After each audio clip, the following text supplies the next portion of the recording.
Otep à tous, bien-aimés frères et sœurs. Nous entendons ici et là, en tout cas moi j'ai entendu, je ne sais pas si vous avez suivi ce débat qui est en train de s'intensifier au Congo démocratique, où les gens disent que la Cinco, qui est donc le conglomérat des évêques et des pasteurs, quand eux, ils décident d'aller voir Kagame, on dit que ce sont des traîtres. Et quand Tshisekedi rencontre Kagame au Qatar, on dit que Tshisekedi est stratège. Donc il y a des gens qui veulent insulter Tshisekedi, qui veulent honorer Cinco et autres. Écoutez bien, il faudrait qu'on puisse se comprendre. Cinco n'a aucune légitimité au Congo. L'église là, ils n'ont aucune légitimité politique, militaire. Personne n'a élu ces gens de l'église là. Personne ne les a élus. Ils n'ont aucun mandat de l'État congolais ou du peuple congolais. Ça, c'est un premier point qu'il faut vraiment alors bien comprendre. Parce que pour comprendre ce qui est en train de se passer, il faut savoir qui fait quoi. Que ce soit les cardinaux, évêques, pasteurs, tout ce qu'on appelle hommes de Dieu, d'ailleurs par abus de langage pour la plupart d'entre eux, ils n'ont aucune légitimité étatique. Surtout que nous sommes dans un pays où il y a un semblant de démocratie, donc il y a la séparation de l'Église et de l'État. Quand la Bible leur dit que vous devrez œuvrer pour la paix, c'est d'abord la paix des cœurs. C'est-à-dire qu'eux-mêmes, là, ils doivent être parfaits. Alors quand on les voit là, ils sont tous corrompus, ils sont tous des escrocs, ils ont prêté le vœu de chasteté pour ceux de l'église catholique, ils ont tous des femmes et des enfants. Ils les nourrissent avec quoi? Vous savez quoi? Avec quoi? Mais c'est avec l'argent de Kagame, de Kabila et autres. Donc ces gens-là, ils n'ont aucun mandat. Donc tout ce qu'ils font là, c'est de leur propre chef, c'est de leur responsabilité. Ça n'engage pas l'État congolais. Je dis, hein, ça n'engage pas l'État congolais. Ils ont la chance qu'ils ont affaire à Tshisekedi, qui est mou et qui prend toujours le temps jusqu'à la dernière minute pour pouvoir réagir. S'ils avaient affaire à quelqu'un de plus sérieux, de plus radical, eux là, quand ils seraient revenus de Kigali, Tshisekedi les aurait pris et les foutre en prison. Vous savez, avec Mobutu, il ne faisait pas ça. Même avec Kabila. Kabila a déshabillé les prêtres. Kabila, là, il a déshabillé les prêtres qui s'opposaient à lui. Tshisekedi leur laisse danser sur tous les toits, faire ce qu'ils veulent et tout. Et maintenant, on veut faire croire aux gens que non, Tshisekedi n'a pas le droit de rencontrer Kagame. Tshisekedi qu'il rencontre Kagame, qu'il ne rencontre pas Kagame là. Ça ne regarde que le peuple congolais. C'est au peuple congolais qu'il a des comptes à rendre. Il a le droit aujourd'hui de dire, je suspends les relations avec Kagame. Et puis demain, il peut dire, bon, je reprends les relations. Il explique à son peuple, j'ai suspendu, mais voilà, j'ai repris parce que voilà ce qui se passe, voilà ce qui se passe. Puisque lui, il a un mandat. Lui, il doit rendre des comptes. Mais les gens de Cinco, là, ils ne rendent aucun compte. Et à personne. Ce qu'ils font, ça n'engage que eux. On ne peut pas mettre Tshisekedi et tous ces hommes de l'église, là, au même pied d'égalité. Non. Non, non, non. Non. C'est-à-dire que même si on a une haine contre Tshisekedi, on ne veut pas le voir. Nous tous, nous le critiquons. Moi, je critique bien Tshisekedi. Mais il faut reconnaître que c'est lui qui est là, c'est lui le président et c'est lui qui a le pouvoir d'engager l'État sur tout ce qui concerne l'armée, qui concerne les affaires étrangères et même l'économie. C'est lui qui engage l'État. Vous avez vu Kabila, Katumbi, tous les cas là des Rwandais, ils sont tous venus aux États-Unis pour venir bloquer, paralyser le processus de partenariat entre les États-Unis et la RDC, qu'est-ce qu'on leur a dit? Ils ont jeté de l'argent par des fenêtres.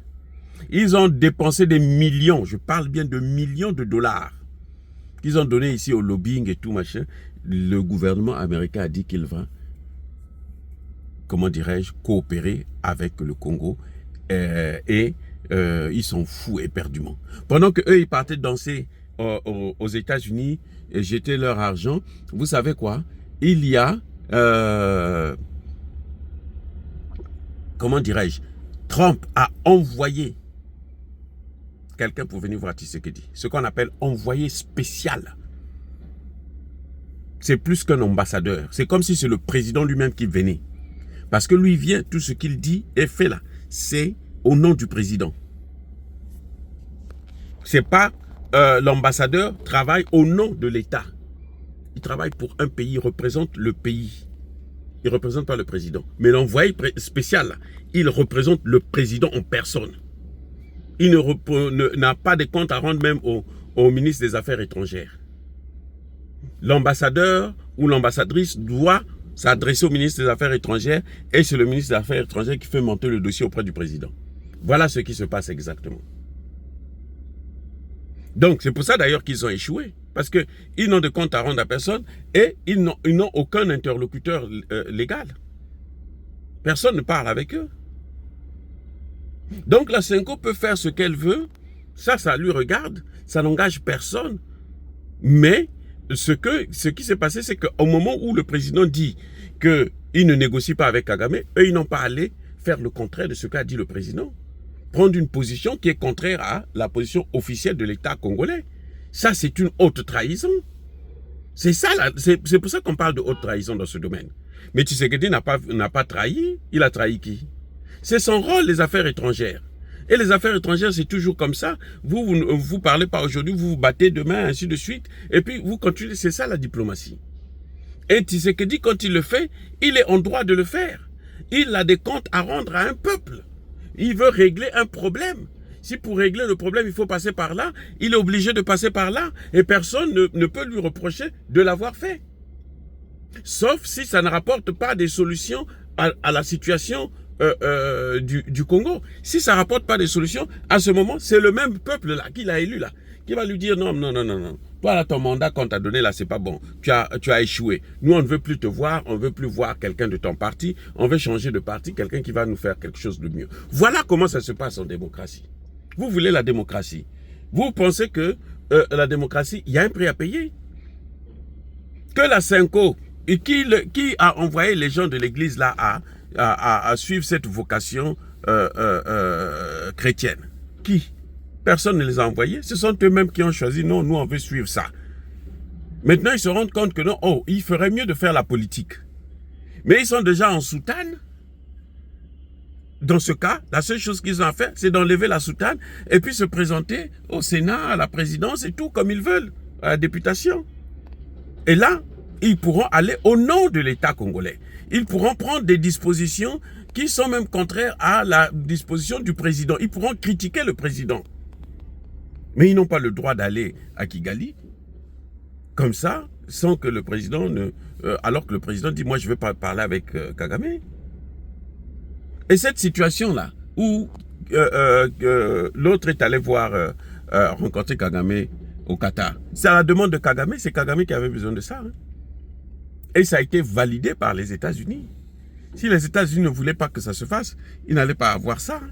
Vous ne savez pas que toutes les opérations militaires américaines dans le monde, je dis bien toutes les opérations militaires, y compris celles de l'armée américaine en Libye, ont été financées par le Qatar et l'Arabie Saoudite. Les deux pays-là. Ils ont toujours intervenu. Il y a aussi le Koweït et les autres qui mettent de l'argent. Mais essentiellement, le Qatar et puis l'autre. Ce sont les grands financiers des États-Unis. Eux, ils ne comptent que sur les États-Unis. Et c'est les États-Unis qui assurent leur sécurité.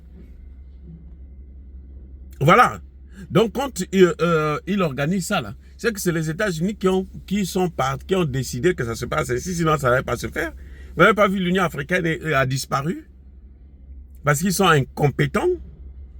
Ils ne sont pas là. L'Union africaine, elle est où? Elle a disparu. Oui, donc moi je crois que on peut pas mettre au même pied on compare ce qui est comparable, on compare pas ce qui n'est pas comparable. Quand on veut faire une évaluation scientifique, il faut prendre des choses qui ont les mêmes valeurs pour voir si qui est le bon et qui est le mauvais. La Cinco n'a aucun mandat. C'est comme si moi je vais me lever aujourd'hui, je vais aller parler avec Kagame. Ben, les Congolais ils s'en fichent, les Africains ils s'en fichent. Je n'ai aucun mandat.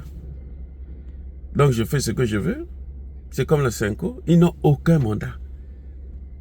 Déjà c'est des mendiants. Des vrais mendiants, des pauvres. Oui. Oh, bien-aimés frères et sœurs, encore une fois de plus, je persiste et je signe, soyez bénis, abondamment bénis par le Dieu des Kémites et par nos ancêtres évangélisés. Mais que tous ceux qui persécutent le continent africain, le pillent et le déstabilisent, qu'ils soient noirs, blancs, chinois, arabes, juifs, indiens ou qui qu'ils soient punis, maudits, foudroyés, neutralisés, écrasés, effacés par le Dieu des Kémites et par nos ancêtres évangélisés.